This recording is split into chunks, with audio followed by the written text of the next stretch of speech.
Trump की table पर 4 top secret file रखी हुई हैं। ट्रंप को तय करना है कि वो चारों फाइल में से कौन सा प्लान ईरान पर एक्टिव करने वाले हैं। ये चारों फाइलें ईरान ही नहीं, खाड़ी के कई देशों का फ्यूचर डिसाइड करने वाली हैं, क्योंकि इनमें से एक फाइल में परमाणु युद्ध का भयानक प्लान भी लिखा हुआ है।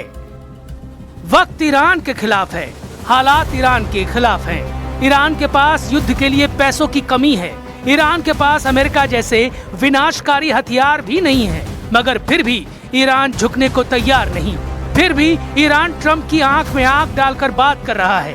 ईरान ने ट्रंप को युद्ध में होने वाले नुकसान का ट्रेलर दिखाकर भड़काया है।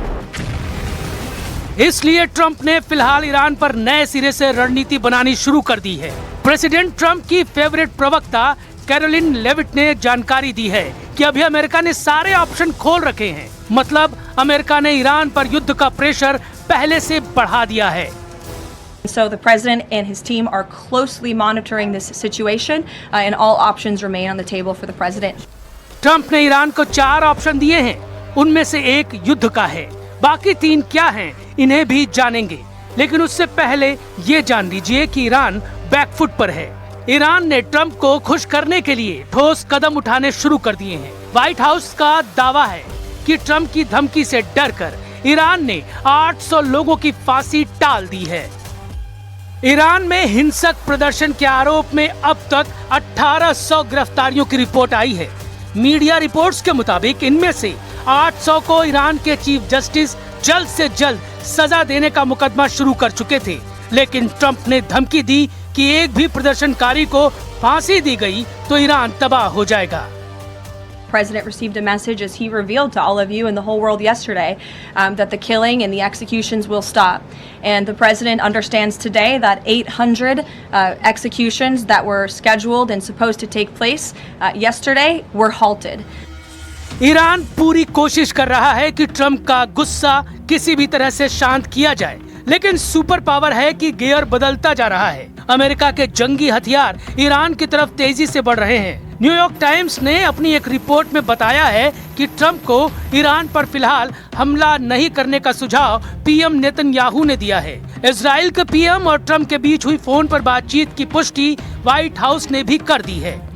नेतन्याहू ट्रंप की हॉटलाइन पर हुई बातचीत का पूरा ब्यौरा अब तक सामने नहीं आया, लेकिन जो बातें पुख्ता तौर पर बताई जा रही हैं, वो ये हैं कि इजराइल ईरान से सीधे युद्ध के लिए तैयार नहीं है। इजराइल जून 2025 में ईरान से हुए युद्ध में भी भारी नुकसान झेल चुका है। तब ईरान ने हजारों मिसाइलों से इजराइल को दहला दिया था। हालांकि अमेरिका और खाड़ी देशों ने मिलकर ईरान की मिसाइलों की मार से इजराइल को बचाने की पूरी कोशिश की थी, लेकिन इस बार ईरान ने धमकी दी है कि अगर अमेरिका ने उस पर हमला किया तो वो इजराइल को मिसाइल धमाकों से बर्बाद कर देगा।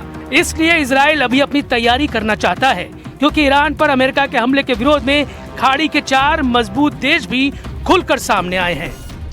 अमेरिका के सहयोगी देश कतर, सऊदी अरब, ओमान और मिस्र ने ईरान पर युद्ध थोपे जाने का विरोध किया है। ये देश इजराइल पर आरोप लगा रहे हैं कि अमेरिका को ईरान के खिलाफ भड़काकर नेतन्याहू खमेनेई से बदला लेना चाहते हैं।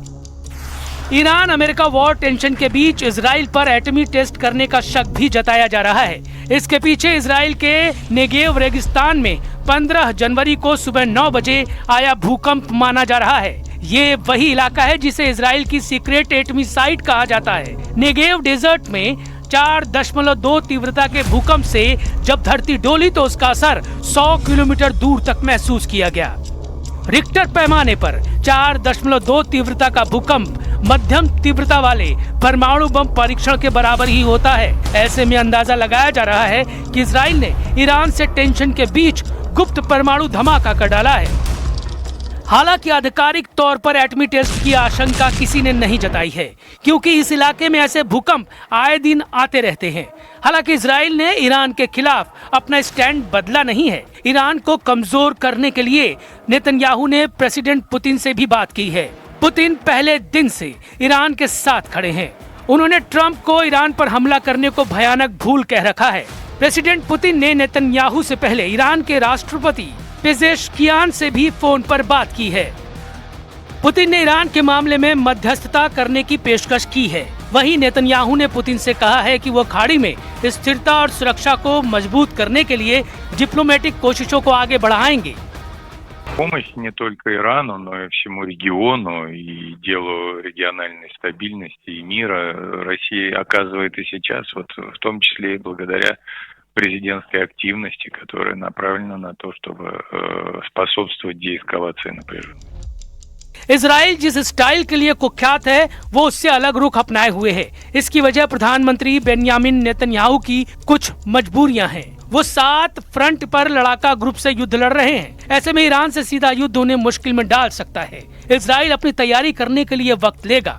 इजराइल बुलेट प्रूफ प्लान के साथ दुश्मन से लड़ता है, लेकिन ट्रंप के पास कोई मजबूरी नहीं। उन्हें भड़काने वाले लोगों की भी कमी नहीं। ईरान के निर्वासित प्रिंस रेजा पहलवी इसमें सबसे आगे हैं। उन्हें अब भी उम्मीद है कि सुप्रीम लीडर खमेनेई का तख्ता पलट होगा। रेजा पहलवी खुशहाल ईरान बनाने का वादा आवाम से कर रहे हैं। Under the yoke of the Islamic Republic, Iran is identified in your minds with terrorism, extremism, and poverty.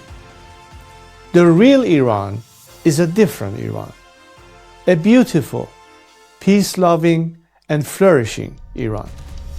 Iran में खमेनेई सरकार के खिलाफ जब से हिंसक प्रदर्शन शुरू हुआ है, तब से रेजा पहलवी उसे हवा दे रही हैं। रेजा पहलवी के भाषण के कई वीडियो वायरल हो रहे हैं, जिसमें वो ईरान की कट्टर हुकूमत को उखाड़ फेंकने की अपील अवाम और सेना से कर रहे हैं। ईरान के निर्वासित क्राउन प्रिंस रेजा पहलवी अमेरिका में हैं। रेजा पहलवी ईरान में 1979 में हुए तख्ता पलट से 2 साल पहले ही अमेरिका चले गए थे। पिता की मौत के बाद 31 अक्टूबर 1980 को रेजा पहलवी को शाह बनाया गया था। 20 साल में क्राउन प्रिंस बनने के बाद रेजा पहलवी ने कई बार ईरान में पकड़ मजबूत करने की कोशिश की है, लेकिन अब की बार उन्हें यकीन है कि सुप्रीम लीडर अली खमेनेई को वो गद्दी से हटाने में कामयाब हो सकते हैं, क्योंकि प्रेसिडेंट ट्रंप भी रेजा पहलवी को अच्छा आदमी कह चुके हैं। ट्रंप के पास ईरान में सुप्रीम लीडर अली खमेनेई का ताज रेजा पहलवी को सौंपने का सॉलिड बहाना है। अगर अमेरिका ने ईरान पर हमला किया तो तख्ता पलट के बाद ईरान में फिर से राजशाही रिटर्न हो सकती है। ट्रंप के तेवर बता रहे हैं कि वो ईरान में बदलाव चाहते हैं। उन्हें ईरान के धर्म गुरुओं की सरकार पसंद नहीं है। प्रदर्शन और हिंसा तो सिर्फ बहाना है। ट्रंप जब पहली बार अमेरिका के राष्ट्रपति बने थे, तब से वो ईरान से खफा हैं। 3 जनवरी 2020 को ट्रंप ने ईरान के हीरो कहे जाने वाले Quds force chief commander Qasem Soleimani को मार डाला था। जनरल कासिम सुलेमानी का कद ईरान के पावर स्ट्रक्चर में बहुत बड़ा था। ईरान के सबसे ताकतवर नेता, सर्वोच्च धार्मिक नेता आयतुल्ला अली खमेनेई के बाद अगर ईरान में किसी को दूसरा सबसे ताकतवर शख्स समझा जाता था तो वो थे कासिम सुलेमानी, जिसे अमेरिका ने ड्रोन मिसाइल धमाके में उड़ा दिया था। सुलेमानी के बाद अब ट्रंप की आंख की किरकिरी बने हैं supreme leader Ali Khamenei. Khamenei ने अगर ट्रंप से टकराने की जुर्रत दिखाई तो क्या होगा, इसे अमेरिका ने संयुक्त राष्ट्र सुरक्षा परिषद की इमरजेंसी मीटिंग में बता दिया है। President Trump is a man of action, not endless talk like we see at the United Nations. He has made it clear all options are on the table to stop the slaughter. And no one should know that better than the leadership of the Iranian regime. Man of action Trump के पास Iran को दहलाने वाले top secret plan पर अब बात करते हैं। Pentagon ने Iran पर 4 तरह के प्लान बना रखे हैं, जिसमें पहला प्लान है ईरान के अंदर विद्रोह बढ़ाकर खमेनेई सरकार को कमजोर करना। दूसरे प्लान के तहत सुपर पावर अमेरिका ईरान पर समुद्री रास्ते से हमला कर सकती है, जिसके लिए यूएस नेवी का जंगी बेड़ा यूएसएस अब्राहम लिंकन ईरान की तरफ बढ़ रहा है। तीसरा प्लान है ईरान के धर्म गुरुओं का तख्ता पलटकर रेजा शाह पहलवी की ताजपोशी की जाए, लेकिन इसके आसार तब बनेंगे जब ईरान की सेना सरेंडर करे। अगर कोई प्लान कामयाब नहीं होता तो फिर ट्रंप के पास आखिरी विकल्प ईरान पर परमाणु हथियारों से हमला करने का बचेगा। परमाणु युद्ध मतलब सर्वनाश, जिसमें अमेरिका के लिए भी जोखिम की मात्रा बहुत ज्यादा बढ़ जाएगी, क्योंकि रूस, चीन और मुस्लिम देशों का संगठन ईरान के लिए आवाज बुलंद कर रहे हैं। एटमी हमला हुआ तो सारी हदें पार हो जाएंगी और महाशक्तियों के 2 ग्रुप आपस में युद्ध में उलझ जाएंगे। उम्मीद करिए कि ऐसी नौबत न आए, क्योंकि ऐसा युद्ध पूरी धरती को खतरे में डाल सकता है।